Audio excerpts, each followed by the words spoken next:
is Valley News Live at 4.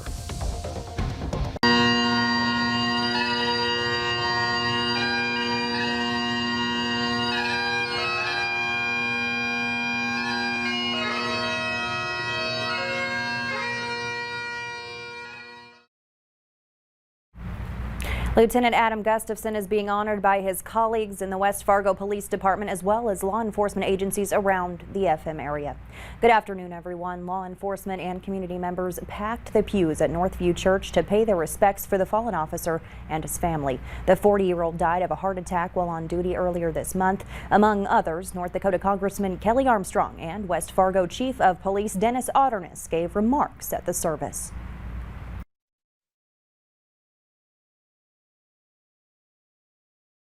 Prepare a table before me in the presence of my enemies. You anoint scribe.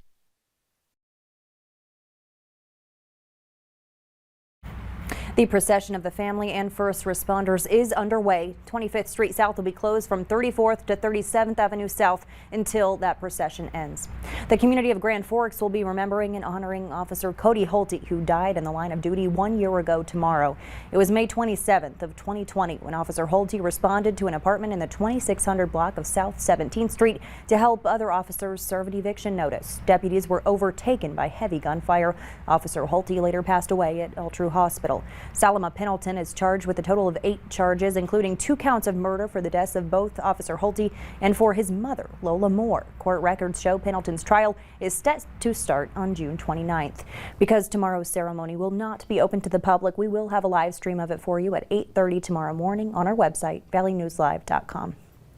Happening now, students are being released from a middle school in Williston after a gun was found this afternoon. Police responded to Williston Middle School just after 1 o'clock for a report of a weapon found on campus. The school and nearby Bakken Elementary were put into lockdown for about 2 hours.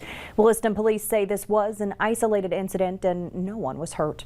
Now, here's Chief Meteorologist Hutch Johnson with a Thanks, Stacy. Good afternoon, everyone. As we take a look at those morning temperatures, it was frigid to start the day. And look at this, Langdon 32, and over near Roseau and Badette, temperatures in the mid-30s to get things going. We didn't warm up too much today. 40s north and northeast with some mid-50s down here in the south with just a little bit of sun. And speaking of cold this morning, this is what the DOT camera captured out near Badette with flakes flying. More of that on the way overnight. I'll have more on that in a second. Our concern really lies with some frosty and freezy conditions along and north of Highway 2 for our viewers in northwest Minnesota and northeast North Dakota. Freezing, that means if you've just put out some new potted plants on your patio, you may want to bring them in or cover them up at the very least. Some rain showers with a little thunder down in South Dakota, skirting along and south of Interstate 94. Heaviest near the South Dakota border. Our south and western counties southwest of Fargo will have a chance this evening of seeing showers, but Fargo, for the evening, we should stay dry. Temperatures slowly falling, the breeze slowly winding down, but the clouds will be on the increase. Snow out to the west could be measurable in grassy areas. I'll have hour-by-hour details on that, Stacy, coming up here in just a few moments. All right, thanks so much, Hutch. A former Otter Tail County deputy has signed a plea deal for his role in a chase that killed 2 people. Kelly Bachman agreed to plead guilty to misconduct, but a charge of DWI will likely be dismissed. The deputy was chasing a suspect in Fergus Falls last October, which led to a crash that killed Stephen Diane Christensen in Fergus Falls. A blood test showed Bachman was under the influence of fentanyl at the time of the crash. The plea agreement calls for 30 days in jail or electronic home monitoring. We're learning more about the deadly shooting at a rail yard in California this morning. San Jose police say 9 people are dead, including the gunman. Several others were injured. The shooting began just after 6:30 at the Valley Transportation Authority yard. About an hour and a half later, police confirmed that the shooter, Samuel Cassidy, was dead. He was a VTA employee. He had killed himself at the scene, leaving the death toll at 9. Police say a house fire in San Jose was also connected to that shooting, but they didn't elaborate. South Dakota's Attorney General is headed to trial for hitting and killing a man with his car. Jason Ravensburg is charged with 3 misdemeanors: careless driving, driving while on an electronic device, and driving outside of his lane. The state says he was distracted. He told officials he thought he hit a deer. He swerved out of his lane and hit a 55-year-old who was walking on the shoulder with a flashlight. That man crashed headfirst through the windshield. Ravensburg is due in court on August 26th. Minnesota housing officials are urging state lawmakers to proceed carefully in negotiating an end to a moratorium on rental property evictions. Because of COVID-19, landlords dealing with loud parties, police calls, and threatening behavior have not been able to evict misbehaving tenants.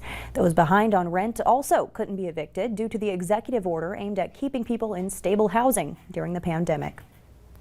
You can walk in and get your COVID vaccine in Moorhead right now, no appointment necessary. Clay County Public Health is holding another walk-in COVID vaccine clinic. It runs until 5:30 at the Umcomb Center.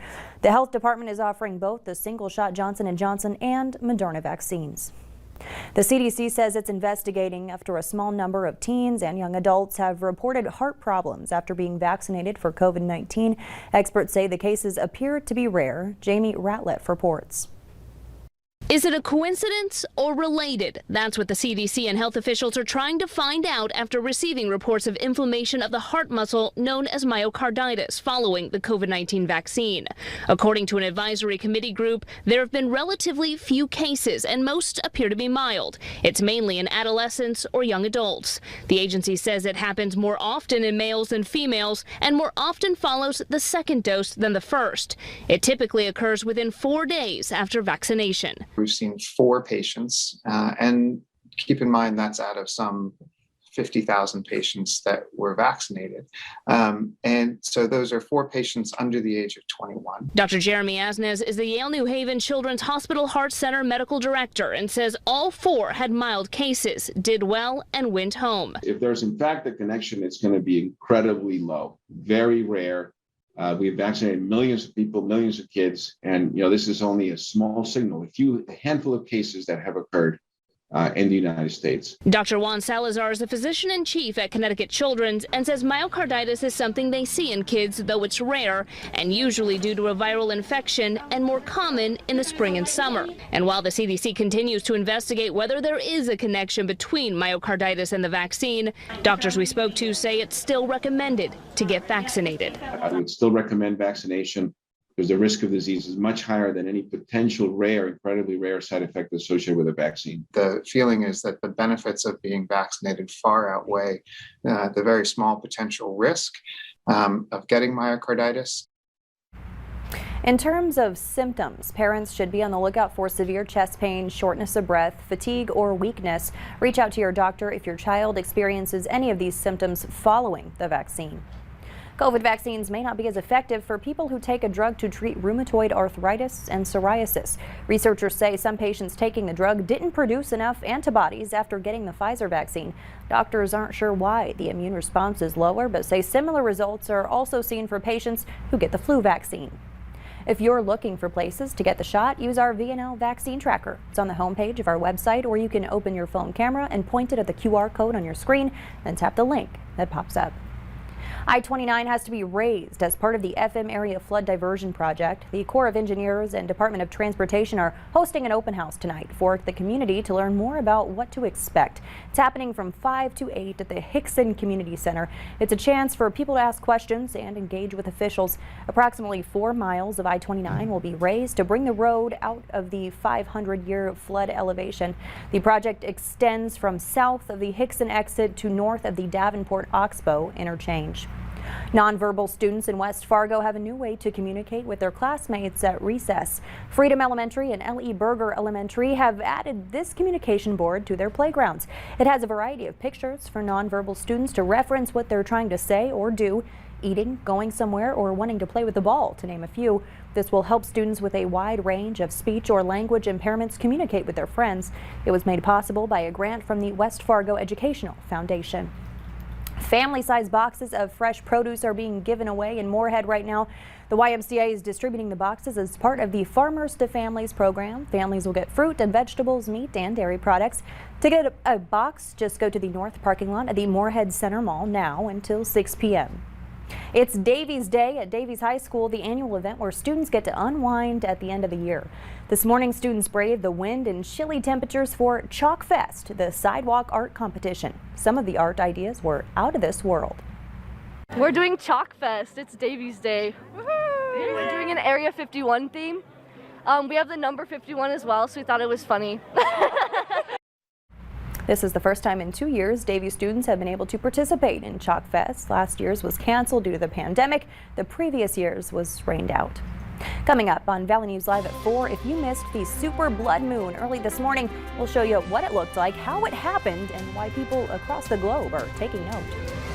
Typically this time of year it's safe to put those potted plants outdoors. May 24th, the last average date of frost up in Grand Forks. There is a frost and freeze on the way, and this is what it looked like what it looks like now out at Hector. I'll have hour by hour details of your forecast, which includes a few flakes, next.